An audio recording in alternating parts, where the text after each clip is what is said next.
Welcome to the bold analysis.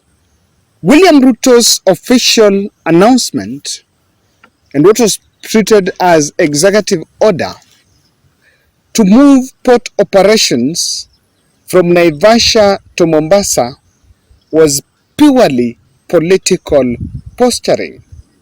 But in real sense, there is still some status quo. And I insisted that there are some decisions that are being made now, and in the next 6 or so months, you will see reversal of the same. And the president, immediately after ordering that, after bowing to political pressure, immediately realized that, look here, there was an SGR loan that was being serviced.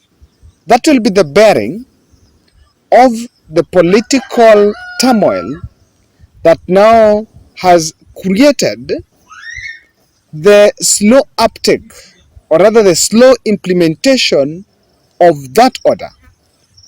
And it has escalated to what I can call as a diplomatic tiff between Kenya and South Sudan. And in this video, you'll also understand why the maximization of Mombasa port involves, or rather needs, a very key contribution from Uganda, South Sudan, Rwanda, and the other East African landlocked countries. Before we look at that, I want to humbly request you to subscribe to our channel, click the notification bell, and like our video. I'm producing this video from one of the best places I like, that is home. And of course, I believe that I will be around as I make the Western tour. I want to continue saying thank you for those people who are watching. And in a special way, there is a new development that has just emerged in our plan as the Bold family to expand and invest on exclusive interviews. It has now emerged that the one camera that I'm using is not enough, and I'm just running a very small fundraiser. I know we are just from over $1 million fundraiser to raise only 80,000 to buy extra camera, so that when we are shooting, we can have one camera and the others that can do the cutter. With that, we are expanding this, and I want to request that my number is there, and of course those who had also helped in the fundraiser, you can chip in the smallest way possible, only 80,000. And I believe that coming on 20th, perhaps before the end of this month, we shall have a new camera, so that when we do exclusive interviews, we shall be in a position to boost the quality of our videos and also on the audio equipment. So kindly help us so that we can bring this home. This will be a very small fundraiser. Now, my number is there, and you can contribute to my camera project. Clearance and forwarding operations were to be moved from Mombasa to from Naivasha to Mombasa in totality. But even as the Kenya Ports Authority received that order, and the clerical, or rather administrative orders to realign those, to streamline those activities, or rather those operations, and to be taken back to Mombasa, there is something that was remaining as a gap. The order did not have the capacity, it did not have the legal framework to compel shipping agents, which are majorly private companies that work with the Mombasa team in terms of the port operations. By the way, you need to understand one thing. The shipping agents really are the agents that facilitate the importers to import the products, or rather their goods, to the country. Then the clearance of forwarding is actually the docking office that facilitates the exit route of those products to the Kenyan space. Now, Sudan, I want to call them Sudan business entrepreneurs, staged a protest in Mombasa. And in that protest, they're talking about a move by government that is compelling them to clear their goods in Terminal 2. So, even after William Ruto mentioned that all activities were to be, the operations were to be held in Kisumu, the Terminus 2, which is in Kisumu, which is in Nairobi, they did not force that all those shipping agents must operate from Mombasa. Actually, it's at your own decision you decide where you're going to do the clearance. And according to the Sudanese team, they're being compelled to forward their goods that it's not a must. They must take it to Nairobi. And that is one thing that I'm against. I want you to have a glimpse of their speech when they were talking about their complaint over the port issue. Have a listen. There's an outcry from the people of Southern Sudan and people of Mombasa as well, because the livelihood of people of Mombasa come from this port. If you take business away from the people of Mombasa, how do you expect them to live? This is my question. One, the directive of His Excellency, President Ruto, is very clear. The President of the Republic directive is very clear during the integration. All our presidents were there. All cargoes, no exception, revert to Mombasa for handling and clearance. The same position from our government of South Sudan. All cargoes should revert to Mombasa for handling and clearance. We are not against LGR. Number two, as a business community from the region, EAC, Uganda, Rwanda, whom the cargoes are not being targeted, the cargo domain here is only South Sudan cargo is being targeted. We said, why are you targeting our cargo?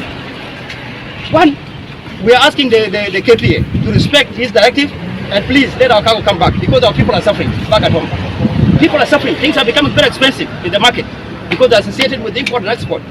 Southern Sudan wanaumia sana, gharama imekuja juu sana kule. Watu wa Mombasa vile vile wamezoroteshwa na hali ya kiuchumi.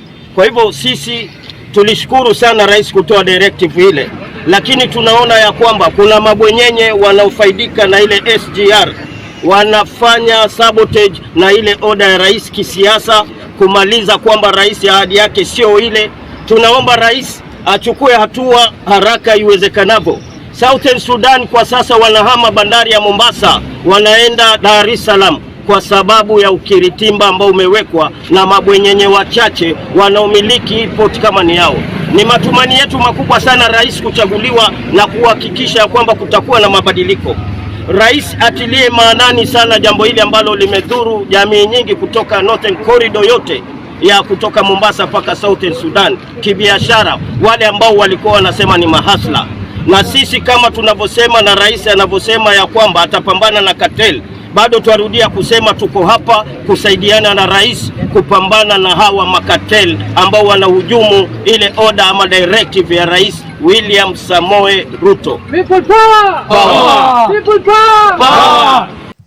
Now, ladies and gentlemen, if you look at the complaints of the cartels from Sudan, there is one denominator that you can see from their complaints, is that there seems to have a problem that there is still a powerful force that is compelling them to make the clearance in Nairobi Terminus 2. Now, this is where the inland containers at the port comes in. And they seem to be taking a grudge. And from their voice, from the voices that we've heard, it is evident that there are some forces that are still compelling them to go the Naivasha way. And I'm telling you, this is a very interesting take that I want us to look at it. So, one thing has been bothering me. Why do someone have a problem with where he is going to do clearance and forwarding? And I was privileged to catch up with one of former KPA worker who really understands what exactly happens and why this issue is arising. He's helping us to answer two questions. What is the problem on the shipping controversy between the shipping and the clearance?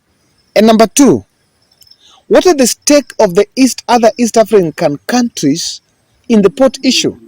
Because they seem to bear some burden and they are uncomfortable with a policy which many people perceived as a policy that was only affecting residents of Mombasa and residents of Naivasha. But there seems to be more than what catches the eye. So in just an audio interview, because we decided to put up a call to him, I want you to listen to his response. You see, these clearing and forwarding companies, Yes.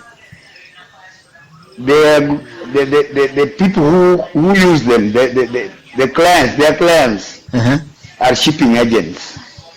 Now, a shipping agents would be very comfortable to work with Bold rather than work with McQueen.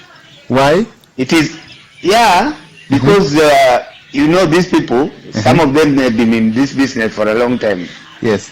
And there are those games that they play the port and then they remove their goods without paying so much. Okay. Yeah, there's a way they do it. Like some of the clerks, they who are doing third shift. Yes. They would rather go to the port. Yes. And you know the shippers, they have their own clerks. Yes. Now they both take the tally of the goods that are going out of the port. Yes. But at sometimes around maybe 11:30, the KPS staff would tell the private clerk, yes, ni mazee wacha nikalale nitakuja asubuhi. So this guy will tell me, basi hakuna shida, me I'll stand in for you. Now this guy will be taking the tally throughout the night. At around 5 in the morning or 5:30, the KPS staff would be coming now back. Now you see he was not there to take the tally. Yes. Now it is upon him to use the document of that agent. That agent, yes. Agent has removed more containers than what is putting down on his chart. Yes. But the KPS staff, because he was not there, he just copied from that person, and you know his is the most valid one. Yes. This guy is from the shippers. They would rather work with somebody, an agent whom they trust and they know the games they play with them. Yes. Now, taking into account that these agents had moved to Nairobi and Naivasha during Uhuru's time. Yes. These guys are free still to decide whether to bring their services back to Mombasa or work with the same agent because they enjoy working with that agent. They know how they do it.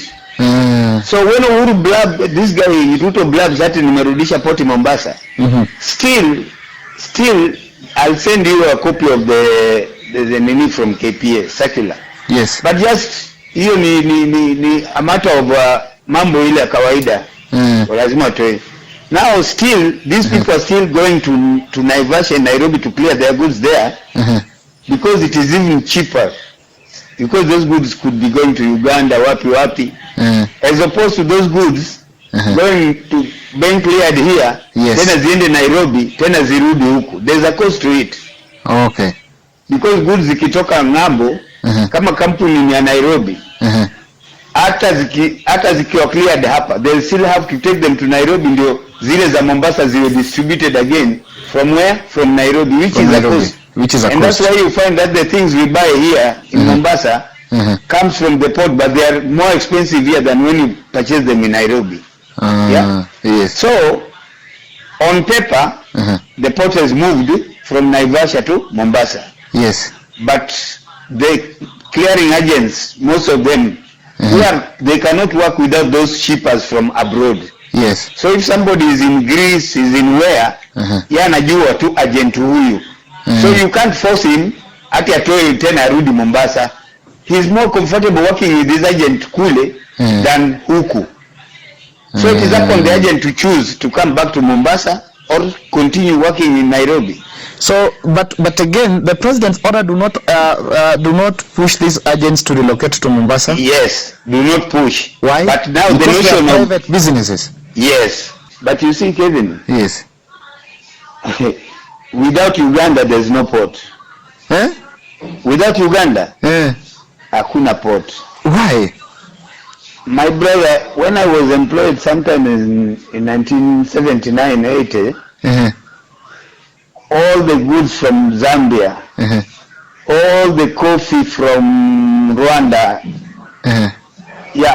and Burundi, those people were all going through the port. Yes. There was copper. Yes. Zambia copper zilikuwa zimetupwa hapo, hata haziwezi kufit ndani ya shed. There were some of them were just thrown in the yard. These people are not with us anymore. There was Ethiopia. Ethiopia walikuwa wanachukua kwetu. That's why there was this nini ya kutengeneza Lamu port. It was Ethiopia, Kenya, Uganda and Tanzania. Now what happened? The current president of Ethiopia, he now joined Djibouti, and you know they were not seeing eye to eye, and that's why they've attempted to kill him twice, because they didn't want aungane na wale. Yeah. So he went to Djibouti. Now his goods are going to Djibouti. Akawacha hiyo nini ya Lamu. Tanzania wakanunua nini yao. What yao? No, hii train kama hii yetu SGR. Unaelewa? Yes. Juzi kama umeona South Sudan are migrating, wamenunua nini huko Djibouti. Yes. Wamenunua space in Djibouti. Yes. So we were remaining with only South Sudan and the main the main customer to us was Uganda. just South Sudan and Uganda.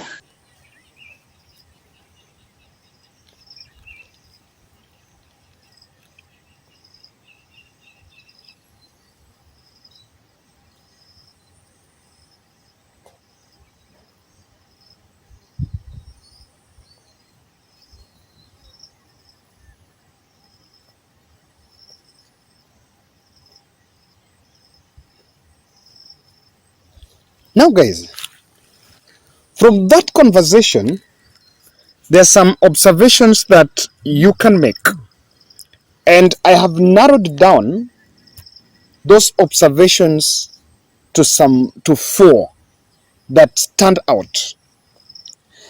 In fact, let me say that the government just realized, after making a political move of reverting the port to Mombasa, that they needed to pay the SGR loan, servicing the SGR loan. You know, when this decision was made, there is something that economists really argued, and it was a question that people tried to answer. That how do you think is the SGR being serviced? It's serviced by that operation, and there is a levy that the China team that funded that project are getting, and it was supposed to benefit them for some time, after which they shall hand it over back to the Kenyan government. In fact, as we speak, that infrastructure is fully under the Chinese government. If you want to know, look at the colors and everything. You'll realize that it's still under the foreigners. So one question that was coming out is this: when this decision was made, the China guys who funded that project were actually captured in some sort of dilemma. And it pointed out the fact that maybe the president and the Kenya Kwanza government is not going to sort out. And I can say that a decision to revert that decision, or for it to be reviewed, it's just a matter of time. It's not about when. It's not about if. It's about when will it be done. Because it's coming.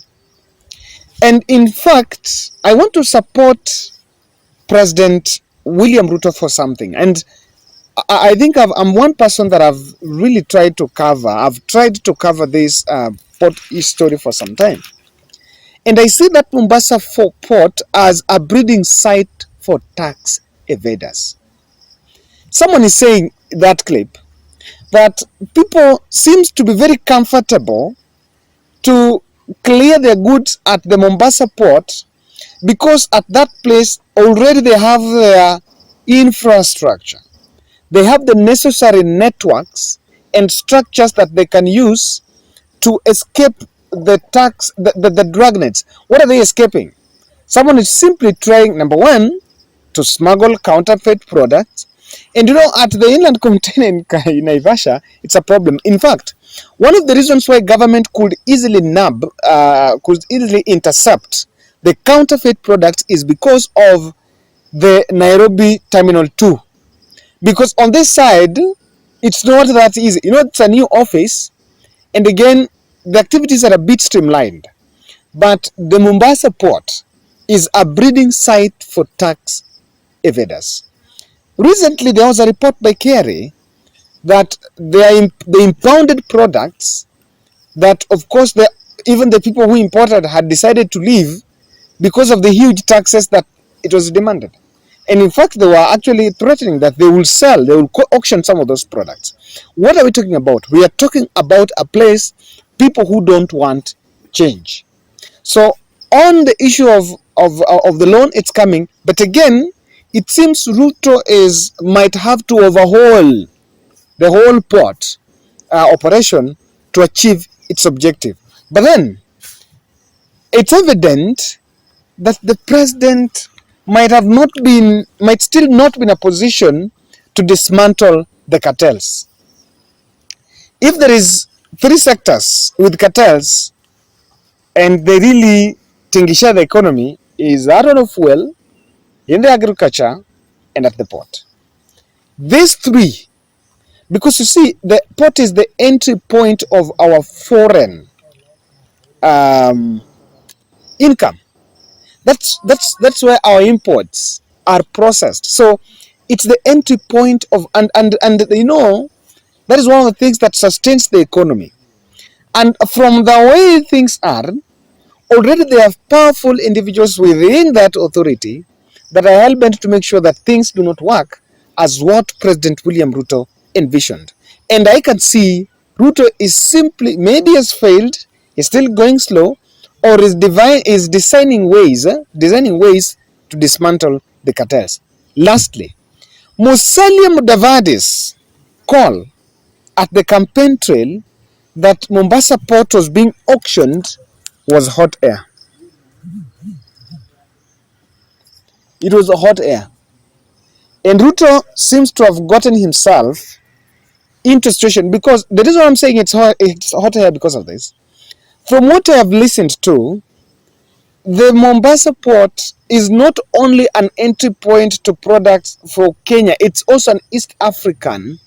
The stake of the other East African countries is still there.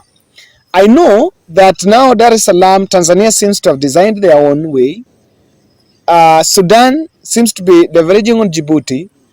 Uganda and Rwanda and even DRC are still getting products through Kenya. You understand? So the investment is huge, and it's no longer an exclusively Kenyan affair. Thank you very much, guys. That's my analysis. And you can also tell us your take on this. And those who are willing to support, this is purely on supporting my project to get another camera. I already have one, Canon 250D. The market price, the one I bought Canon 250D at 78,000. And because of inflation, it can get to 80. It's only that. And I believe that in the next 20 days, if I can be in a position to pull that, I'll be in a position to boost the production, especially of our recent political interviews that we are trying to introduce into the channel. And check out my interview with Koigi Wamwere. The number there for any support and contribution, even if I can get in this in the next 1 week, we shall just close it and take it home. Perhaps maybe do a 5th challenge or something, but just support my camera project. This is for us as Family Bold. You've ever supported us, and I know that this will be a possibility.